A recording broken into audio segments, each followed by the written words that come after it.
aux victimes du 9 novembre 1932.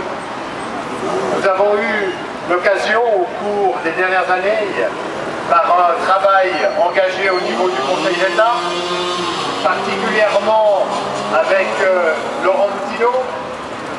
de mettre en évidence les responsabilités du Conseil d'État de l'époque au moment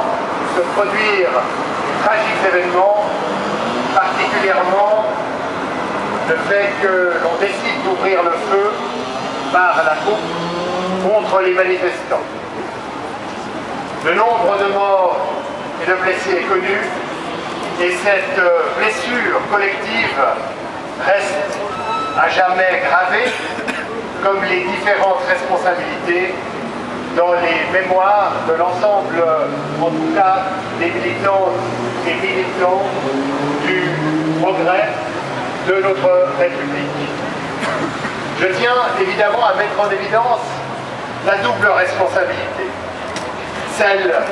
déjà évoquée au final du Conseil d'État refusant d'interdire la manifestation, ou plutôt la mise en procès public de Dicker et de Nicole, et bien évidemment celles et ceux qui l'avaient organisé sous l'angle de la haine, sous l'angle du rejet, sous l'angle d'une volonté de faire afficher dans notre République comme base de fonctionnement la discrimination. Mesdames et messieurs, ce qui est frappant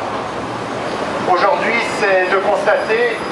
que confronté à une initiative parmi tant d'autres, je pense évidemment à celle des minarets, je pense évidemment à celle permettant la naturalisation de compétences communales, je pense à celle qui a finalement avorté, celle contre la peine de mort. Et bien devant ces successions d'initiatives, il y a finalement à remarquer cette même démarche perpétuelle. Celle de désigner autrui, l'étranger, celui qui pense différemment, comme le coupable, comme la personne à rejeter, comme le bouc émissaire responsable de tous les maux. Et nous assistons à une confiscation, comme ce fut le cas à travers des manifestations publiques ou des grands meetings, mais ici par des initiatives populaires, à une confiscation et un retournement de ceux-ci contre celles et ceux qui les avaient défendus au nom du progrès social. Et finalement, ce qui est pour moi le plus frappant, c'est le même rendez-vous manqué avec l'histoire des autorités, celle qui aurait valu qu'en 1932, on interdise la mise en accusation de Dicker et de Nicole, et celle qui aurait valu qu'aujourd'hui, après hier, on interdise de mettre au vote des initiatives profondément contraires à l'ensemble des principes sacrés de notre Constitution, particulièrement ceux qui s'opposent évidemment à la discrimination et au fait que l'on puisse tout particulièrement juger par des peines entendues et donc réglementées sans tenir compte des aspects personnels des gens. Voilà, chers amis, chers collègues, ce que je tenais à affirmer aujourd'hui, à savoir cette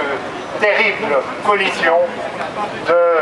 du retournement des droits populaires et de la décision, en fin de compte, des autorités, même face aux dangers les plus importants,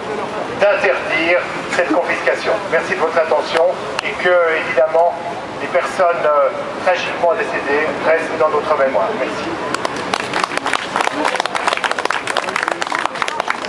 Ces personnes qui restent dans notre mémoire, c'est Jeune Munier qui va en donner la liste et après, la manifestation sera terminée, mais il y a encore de la